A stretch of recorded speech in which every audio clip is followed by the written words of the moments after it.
తెలంగాణ రాష్ట్ర వ్యాప్తంగా భిన్న వాతావరణ పరిస్థితులను చూస్తున్నాము.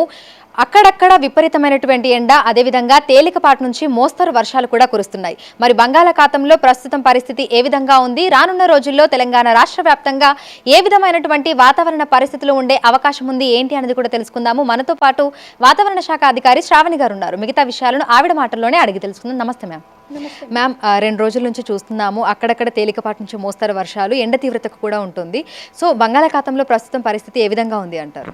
ప్రస్తుతం చూసుకున్నట్టయితే ఒక ఉపరితల ఆవర్తనం అనేది కొనసాగుతుంది. ముఖ్యంగా మనకి విదర్భ పరిసర ప్రాంతాల నుండి అంటే ఈస్ట్ మధ్యప్రదేశ్ నుంచి విదర్భ, తెలంగాణ, దక్షిణ కోస్తా ఆంధ్ర పరిసర ప్రాంతాల మీదుగా ఒక ఉపరితల ఆవర్తనం అయితే కొనసాగుతుంది. ఈ ఉపరితల ఆవర్తన ప్రభావం వల్ల మనకి అక్కడక్కడ ఒక చెదురుమెదురుగా ఉరుములు మెరుపులతో కూడిన వర్షపాతం నమోదే అవకాశం ఉంది. మనం గత 24 గంటల్లో చూసుకున్నట్లయితే కరీంనగర్ పరిసర ప్రాంతాల్లో అధికంగా మనకి 11 సెంటీమీటర్ల వరకు కూడా వర్షపాతం నమోదవడం జరిగింది. అదే విధమైన వాతావరణం అంటే అంత భారీ వర్షపాతం సూచన లేకపోయినప్పటికీ ఈ 3 రోజులు కూడా అక్కడక్కడ మనకు ఉరుములు మెరుపులతో కూడిన వర్షపాతంతో పాటుగా అక్కడక్కడ గంటకి ఈదురుగాలులు 30 నుంచి 40 కిలోమీటర్ల వేగంతో కూడా వీచే అవకాశం ఉంది. రాష్ట్రం మొత్తం మీదుగా చెదురుమదురుగా ఈ ఉరుముల మెరుపులతో కూడిన వర్షపాతం నమోదే అవకాశం ఉంది.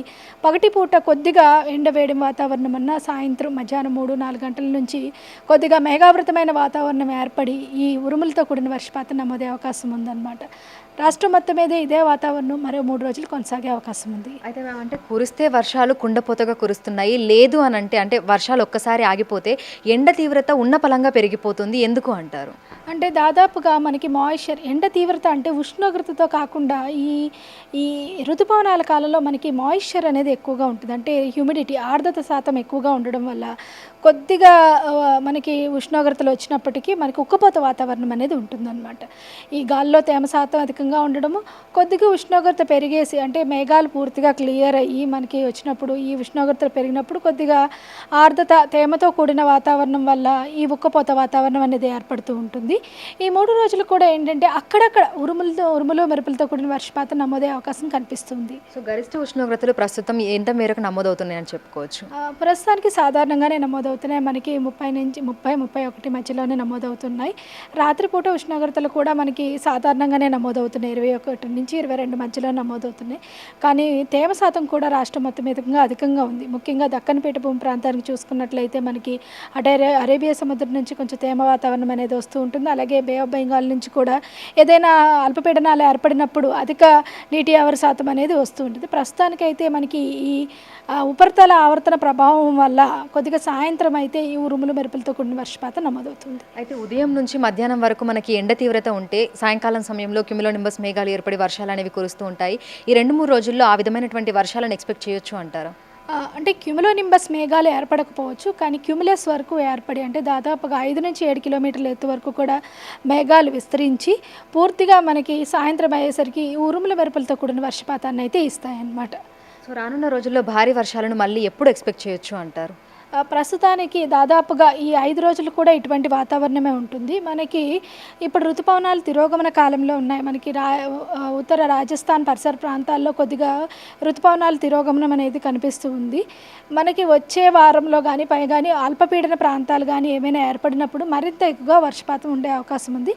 కానీ ఇదే విధమైన వాతావరణం దాదాపు అక్టోబర్ మొదటి వారం వరకు కూడా కొనసాగే అవకాశం ఉంటుంది. సో ఈ 2-3 రోజులలో చూసుకుంటే తెలంగాణ రాష్ట్ర వ్యాప్తంగా ఎక్కడా మనకు భారీ వర్షాలు కురిసే అవకాశం లేదు అంటారా? ఈరోజు మనకి అక్కడక్కడ ఉండే అవకాశం ఉంది. ముఖ్యంగా ఉత్తర ఆదిలాబాద్ కానీ ఆసిఫాబాద్ ఈ పరిసర ప్రాంతాల్లో, దక్షిణ జిల్లాల్లో కూడా అక్కడక్కడ ఏదైతే ఈ ఉపరితల ఆవర్తనం అనేది ప్రసరింపజేస్తుందో, ముఖ్యంగా ఈ విదర్భకి దగ్గరలో ఉన్న ప్రదేశాలు కానీ, దక్షిణ సౌత్ కోస్తా ఆంధ్రాకి దగ్గరగా ఉన్న ప్రదేశాలు కానీ అంటే నాగర్ కర్నూలు కానీ, కొద్దిగా ఇటు నుంచి యాదాద్రి భువనగిరి కానీ సాయంత్రం పూట కొద్దిగా ఉరుముల మెరుపులతో కూడిన వర్షపాతంతో దాదాపుగా 5 నుంచి 8 సెంటీమీటర్ల వర్షపాతం వరకు కూడా కురిసే అవకాశం ఉంది. సో జీహెచ్ఎంసీ పరిధిలో చూసుకుంటే వాతావరణం ఏ విధంగా ఉండే అవకాశం ఉంది అంటారు? జీహెచ్ఎంసీ పరిధిలో అయితే మనకు అక్కడక్కడ ఒక మోస్తరు వర్షపాతం నమోదే అవకాశం ఉంది. ముఖ్యంగా ఉత్తర మరియు ఈస్ట్ అంటే ఈ తూర్పు పరిసర ప్రాంతాల్లోని ఈవినింగ్ మనకి క్లౌడ్స్ ఏర్పడి కొద్దిగా అక్కడక్కడ ఒక మోస్తరు వర్షపాతం నమోదే అవకాశం ఉంది. ముఖ్యంగా దక్షిణ జీహెచ్ఎంసీ పరిధిలైన రంగారెడ్డి ప్రదేశాల్లో అక్కడక్కడ మనకి జల్లులు కూడా కురిసే అవకాశం ఉంది. Thank you ma'am.